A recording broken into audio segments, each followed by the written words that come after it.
占知识区。Text 1. King Juan Carlos of Spain once insisted kings don't abdicate, they die in their sleep. But embarrassing scandals and the popularity of the Republican left in the recent Euro elections have forced him to eat his words and stand down. So, does the Spanish crisis suggest that monarchy is seeing its last days? Does that mean the writing is on the wall for all European royals, with their magnificent uniforms and majestic lifestyles? The Spanish case provides arguments both for and against monarchy. When public opinion is particularly polarized, as it was following the end of the Franco regime, monarchs can rise above mere politics and embody a spirit of national unity. It is this apparent transcendence of politics that explains monarchs' continuing popularity as heads of state. And so, the Middle East accepted, Europe is the most monarch-infested region in the world, with 10 kingdoms, not counting Vatican City and Andorra. But unlike their absolutist counterparts in the Gulf and Asia, most royal families have survived because they allow voters to avoid the difficult search for a non-controversial but respected public figure. Even so, kings and queens undoubtedly have a downside. Symbolic of national unity as they claim to be, their very history, and sometimes the way they behave today, embodies outdated and indefensible privileges and inequalities. At a time when Thomas Piketty and other economists are warning of rising inequality and the increasing power of inherited wealth, it is bizarre that wealthy aristocratic families should still be the symbolic heart of modern democratic states. The most successful monarchies strive to abandon or hide their old aristocratic ways. Princes and princesses have day jobs and ride bicycles, not horses or helicopters. Even so, these are wealthy families who party with the international 1%, and media intrusiveness makes it increasingly difficult to maintain the right image. While Europe's monarchies will no doubt be smart enough to survive for some time to come, it is the British royals who have most to fear from the Spanish example. It is only the Queen who has preserved the monarchy's reputation with her rather ordinary, if well-heeled, granny style. The danger will come with Charles, who has both an expensive taste of lifestyle and a pretty hierarchical view of the world. He has failed to understand that monarchies have largely survived because they provide a service as non-controversial and non-political heads of state. Charles ought to know that, as English history shows, it is kings, not republicans, who are the monarchy's worst enemies. Text 2. Just how much does the Constitution protect your digital data? The Supreme Court will now consider whether police can search the contents of a mobile phone without a warrant if the phone is on or around a person during an arrest. California has asked the justices to refrain from a sweeping ruling, particularly one that upsets the old assumption that authorities may search through the possessions of suspects at the time of their arrest. It is hard, the state argues, for judges to assess the implications of new and rapidly changing technologies. The court would be recklessly modest if it followed California's advice. Enough of the implications are discernible, even obvious, so that the justices can and should provide updated guidelines to police, lawyers and defendants. They should start by discarding California's lame argument that exploring the contents of a smartphone, a vast storehouse of digital information, is similar to, say, going through a suspect's purse. The court has ruled that police don't violate the Fourth Amendment when they go through the wallet or pocketbook of an arrestee without a warrant. but exploring one's smartphone is more like entering his or her home. A smartphone may contain an artist's reading history, financial history, medical history, and comprehensive records of recent correspondence. The development of cloud computing, meanwhile, has made that exploration so much the easier. Americans should take steps to protect their digital privacy. But keeping sensitive information on these devices is increasingly a requirement of normal life. Citizens still have a right to expect private documents to remain private and protected by the Constitution's prohibition on unreasonable searches. As so often is the case, stating that principle doesn't ease the challenge of line drawing. In many cases, it would not be overly burdensome for authorities to obtain a warrant to search through phone contents. They could still invalidate Fourth Amendment protections when facing severe, urgent circumstances, and they could take reasonable measures to ensure that phone data are not erased or altered while waiting for a warrant.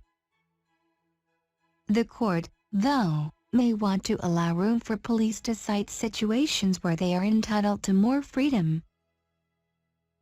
But the justices should not swallow California's argument whole. New, disruptive technology sometimes demands novel applications of the Constitution's protections.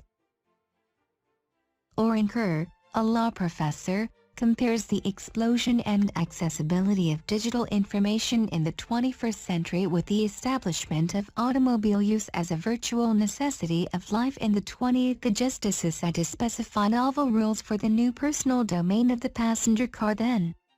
They must sort out how the Fourth Amendment applies to digital information now. Text 3. The journal Science is adding an extra round of statistical checks to its peer review process, Editor-in-Chief Marcia McNutt announced today. The policy follows similar efforts from other journals, after widespread concern that basic mistakes in data analysis are contributing to the irreproducibility of many published research findings. Readers must have confidence in the conclusions published in our journal, writes McNutt in an editorial. Working with the American Statistical Association, the journal has appointed 7 experts to a Statistics Board of Reviewing Editors, SBORE.